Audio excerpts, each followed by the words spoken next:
ပါတယ်ရှင်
ပြောပါပြီတော့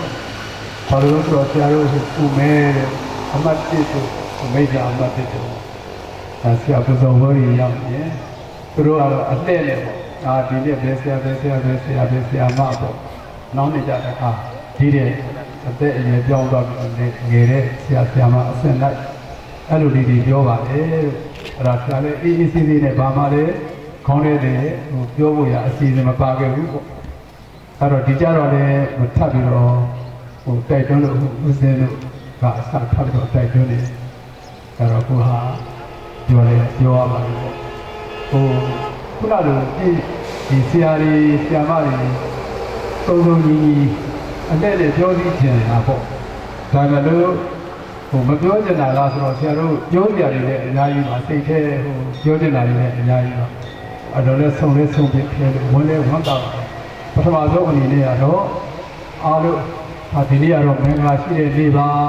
ဒါလေးနဲ့ဆက်ဆက်ပါတယ်ဒုတိယအနေနဲ့ကတော့ဆရာတို့ဟာသူလုပ်ငန်းသဘောအရာအစီအစဉ်အရစီ င်မြတ်မှာရောက်နေတဲ့အတွက်ဆရာတို့ရဲ့ဒီဦးစင်းများကိုလည်းပဲမတတ်တာလို့ဒီကနေဒီအခုလိုဒီတာဝန်ထမ်းဆောင်နေရတာဟောလို့ဆရာဦးစင်းတို့ကိုလည်းဒီဒါကတော့တောင်းပါမှာပဲနောက်တို့တတိညာပေါ့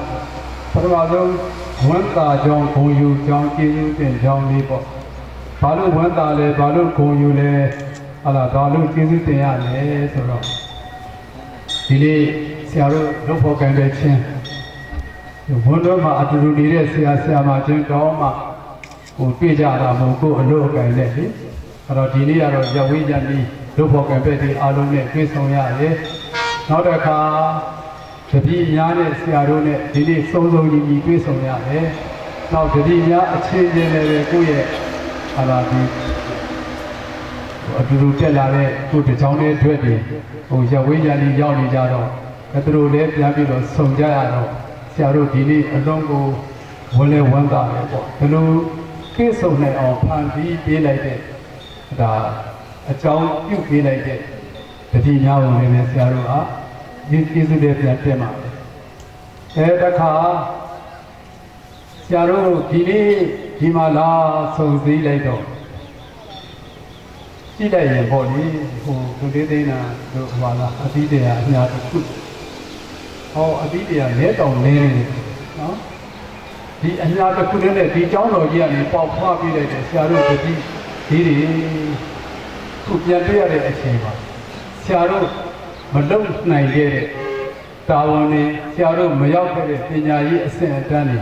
အားတဲ့ဆရာတို့ဒီမှာရှိဆရာတို့သင်ခဲ့တဲ့ဆရာမတွေဆိုရင်အဲ့ဒါ Bachelor ဘွဲတွေဖြစ်မယ်နောက် Master ဘွဲရှိမယ်ဆရာတို့တပည့်တွေဆိုခုကPhD နော်ဘုန်းသားဆရာပေါ့ PhD ဒေါက်တာဘွဲတွေပါလို့ရောက်အောင်ဆန်းလို့ပါပဲဂန္ဒီကြီးပေါ့ဂန္ဒီကြီးကိုတနိုင်ငံလုံးကလေးစား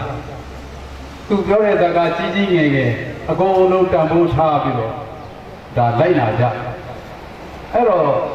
တနေ့ကျတော့သားမိနှစ်ယောက်ကလေးလေးရက်ဆွဲပြီးတော့မေအေတို့သူကဂန္ဒီကြီးစီခေါ်လာဂန္ဒီကြီးရဲ့ဒီကမ္ဘာသားလေးသုံးမဒေသမှာသုံးမစကားတွေပြောပြီးဂန္ဒီကြီးကမင်းနဲ့ဘာလို့လို့ကမ္ဘာသားလေးကအချိုးလိုအလွန်ကြိုက်တာအန်ရဖြစ်တော့အောင်အချိုးကစားလုံးနေဒါလေးမစားအောင်ပြောပြပါဂန္ဒီကြီးရဲ့ခေါ်လာ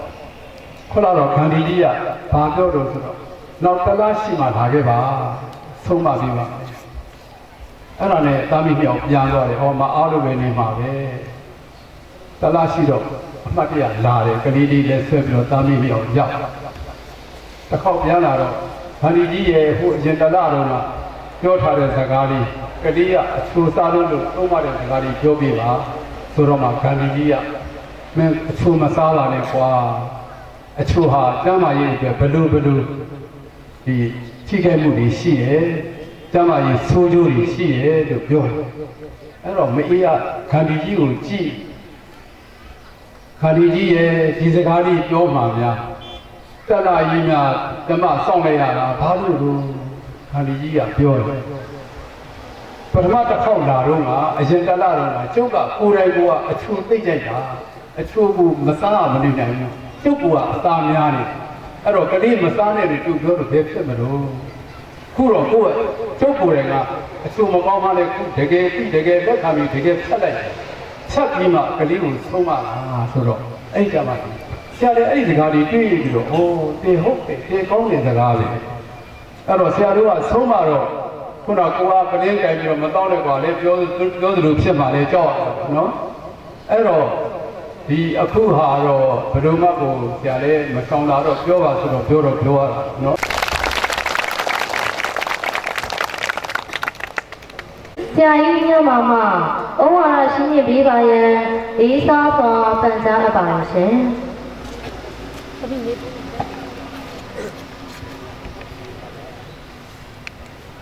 မောင်တို့အမိတို့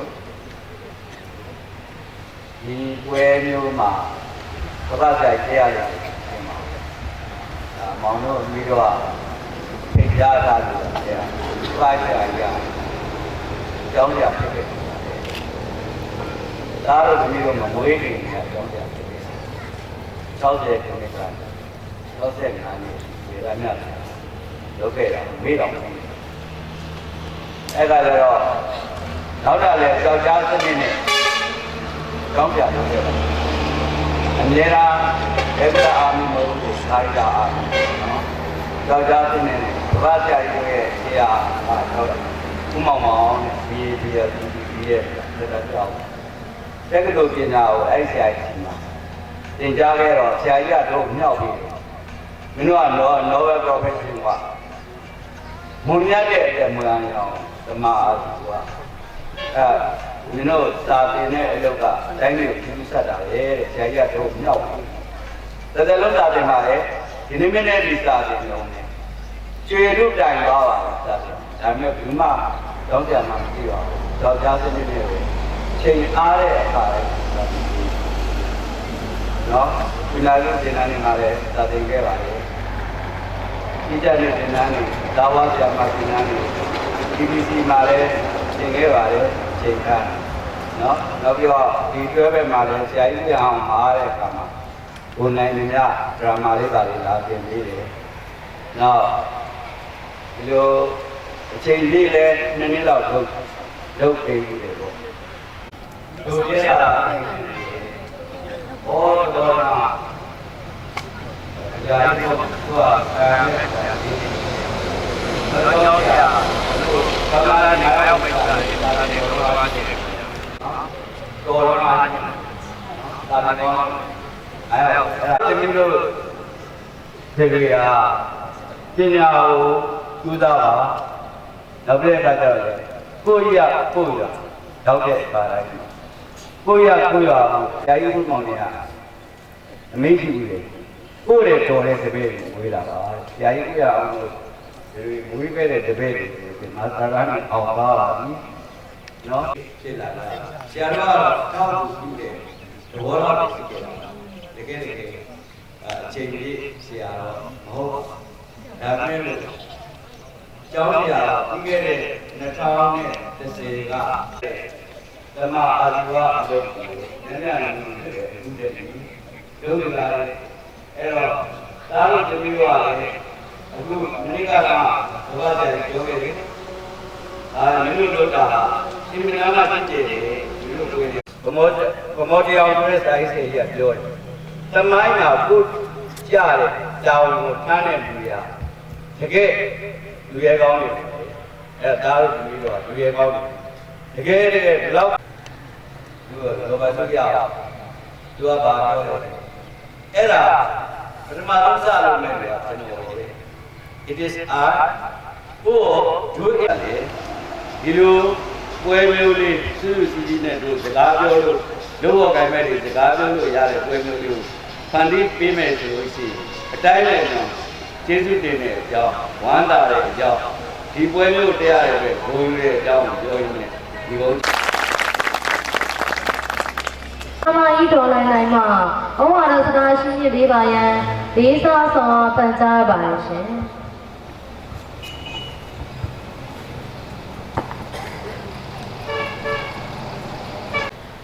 ခန္ဓာဖြစ်မြောက်အောင်ဆက်ပြဆောင်ပေးတဲ့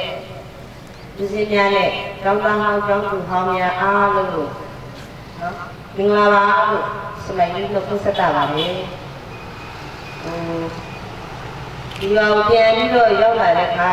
ဒီမှာစမိုင်းတောင်းကြနေတဲ့အတော်အတွင်းမှာအားလုံးကျောင်းသားတောင်းသူအားလုံးဆရာမတွေအားလုံးရက်သူရွာသားနဲ့ပါမကြမ်း